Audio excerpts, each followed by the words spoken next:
ఈ కార్తీక మాసం కాబట్టి ఇంకా వెజ్ ఆప్షన్స్ తక్కువ ఉంటాయన్నమాట. అంటే వెజ్ ఆప్షన్స్ ఉంటాయి. మనం నాన్ వెజ్ తినే వాళ్ళకైతే ఇంకా రెస్టారెంట్‌కి వచ్చి మరీ స్పెసిఫిక్‌గా వెజ్ ఏం చెప్పాలో తెలీదనమాట. సో, ఇంక ఇక్కడ ప్రైస్‌లకు తగ్గట్టయితే వెజ్ చెప్పాలి అంటే చెప్పబుద్ధి కూడా కాదు.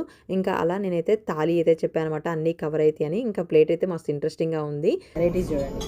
వడ, క్యారెట్ సంథింగ్ తురుముది, సొరకాయ పప్పు, veg curry, aloo something, rasam, curd rice, next ఇది ఒక sweet, naan, appadam, veg biryani, raita, white rice, పక్కన అపెటైజర్ వచ్చేసి గోబీ మంచూరియా చెప్పాను. సో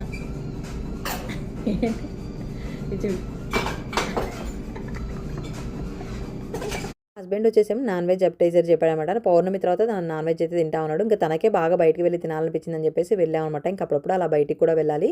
మంచూరియా బాగుంది కానీ కొంచెం స్వీట్ సాస్ అయితే ఎక్కువైంది.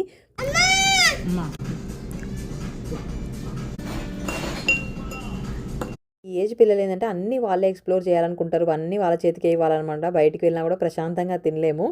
ఇంట్లో ఉన్న బయటికి రెస్టారెంట్కి వచ్చిన ఈ బాధలు మాత్రం పసివాడు. బావ బయటికెళ్ళి ఎంత ఇంట్రెస్టింగ్‌గా తినాలనుకున్నా అంత బిస్కెట్ అయిపోయిందనమాట. ఫస్ట్ వచ్చేసి గోబీ మంచూరియా థాలీ అయితే తీసుకొచ్చింది. ఇంకా నాన్ వెజ్ తందూరి చికెన్ రావడానికి 15 మినిట్స్ టైం పడుతుందన్నమాట. ఈలోపు ఆకలితో ఉండి కొంచెం గోబీ మంచూరియా, ఒక నాన్ అయితే తినేసాడు. 15 మినిట్స్ తర్వాత ఆర్డర్ ఎంత టైం పడుతుంది అని చెప్పేసి అంటే, ఇంకా అసలు ఆర్డర్ ఇవ్వలేదండి మర్చిపోయా అని చెప్పేసి చెప్తా ఉందనమాట.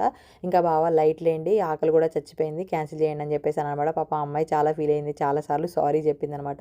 అండ్ థాలీ కూడా అంతగా ఏం బాగుండే, అందుకే బయటికి వెళ్ళి వెజ్ తినాలి, నాన్ వెజ్ తినే వాళ్ళంటే కొంచెం కష్టం అనమాట. అలా మా వీకెండ్ అయితే గడిచిపోయింది. ఇంతకీ మీకు వీడియో ఎలా అనిపించింది నచ్చకుండా లైక్ చేయండి.